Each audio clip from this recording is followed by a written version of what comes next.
Welcome to Kalyani சுலகம். நான் இன்றைக்கி இந்த வீடியோவில் ஈவினிங் டீ குடிக்கிறப்ப வச்சு சாப்பிட்ற மாதிரி ஒரு ஸ்நாக்ஸ் தாங்க செஞ்சு காமிக்க போகிறேன்.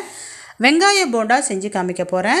அதுக்கு முதல்ல ஒரு பவுல் எடுத்துக்கலாம். அந்த பவுலில் 3 பெரிய சைஸ் வெங்காயத்தை நீல வாக்கில் நறுக்கி சேர்த்துக்கலாங்க. சேர்க்குறப்பவே நல்லா உதுத்து சேர்த்துக்கலாம். இப்போ இது கூட கொஞ்சமாக கொத்தமல்லி தழைகளையும் கருவேப்பிலையும் சேர்த்துக்கலாங்க. ஒரே ஒரு பச்சை மிளகாவை எடுத்து பொடியாக நறுக்கி அதையும் சேர்த்துக்கிறேன். ஒரு சின்ன துண்டு இஞ்சி எடுத்துக்கலாம், அதையும் கட் பண்ணி நம்ம சேர்த்துக்கலாங்க.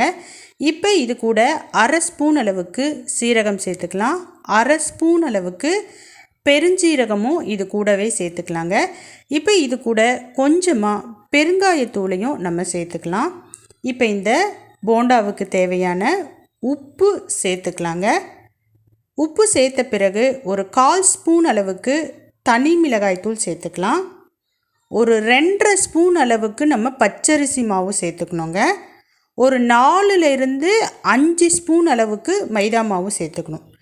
வீடியோவில் உங்களுக்கு வித்தியாசம் தெரியாது.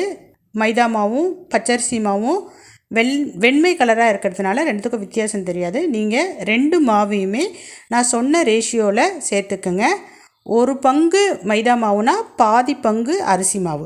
நான் 3 வெங்காயம் எடுத்திருக்கேன். அதுக்கேற்ற மாதிரி 2.5 ஸ்பூன் பச்சரிசி மாவு சேர்த்துருக்கேன். 5 ஸ்பூன் பார்த்திங்கன்னா மைதா மாவு சேர்த்துருக்கேன். இப்போ இதை சேர்த்த பிறகு ஒரு குழிக்கரண்டி அளவுக்கு நம்ம வீட்டில் இருக்கக்கூடிய இட்லி மாவு சேர்த்துக்கலாம். இப்போ இதெல்லாம் சேர்த்த பிறகு நல்லா நம்ம கையை வச்சு உதுத்து அந்த வெங்காயத்தை உதுத்து நல்லா பிசைஞ்சிக்கலாங்க.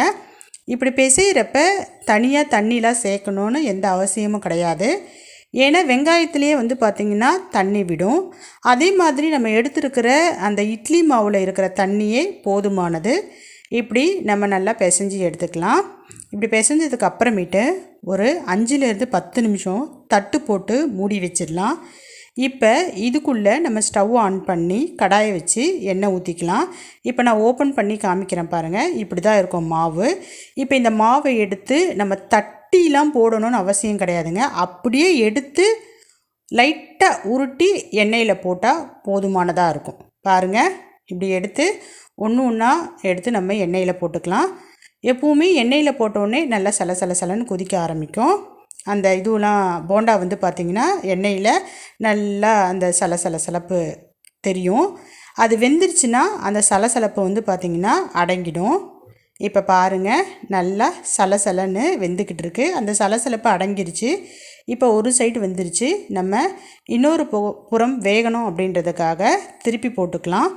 இப்படி 2 பக்கமும் திருப்பி போட்டு 2 சைடும் நல்லா பொன்னிறம் ஆகணுங்க. பாருங்கள், இப்போ ஆல்மோஸ்ட் இந்த போண்டா ரெடி ஆகிடுச்சு. இப்போ நம்ம இதை எடுக்கணும். இப்போ நான் எடுத்து காமிக்கிறேன் பாருங்கள், எப்படி இருக்குன்னு பாருங்கள். நல்லா சூப்பராக கிறிஸ்பியான ஒரு வெங்காய போண்டா ரெடி ஆகிடுச்சு. ஃபஸ்ட்டு பேட்ச் நான் பொரித்து எடுத்துட்டேங்க.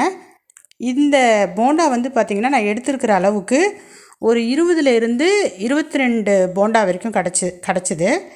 இப்போ 2வது பேட்ச் நான் போட்டுக்கிறேன். இப்படியே எல்லா பேட்சையும் போட்டு நான் எடுத்துக்கிறேங்க. இந்த போண்டா உண்மையிலேயே ரொம்ப டேஸ்ட்டாக இருக்கும். இது நம்ம டீ கடையில் வாங்கி சாப்பிட்ற அதே டேஸ்ட்டுக்கு தான் இருக்கும். பட் குழந்தைங்களுக்கு டீ கடையில் வாங்கி கொடுத்தா அவ்வளோ ஹைஜீனிக்காக இருக்குமானா டவுட்டு தான். அதனால் குழந்தைங்களுக்கு இந்த மாதிரி நம்ம வீட்டிலையே செஞ்சு கொடுக்கலாங்க. அதுதான் குழந்தைங்களுக்கு ஆரோக்கியமானதாக இருக்கும். செஞ்சு பார்த்து எப்படி இருக்குன்னு சொல்லுங்கள்.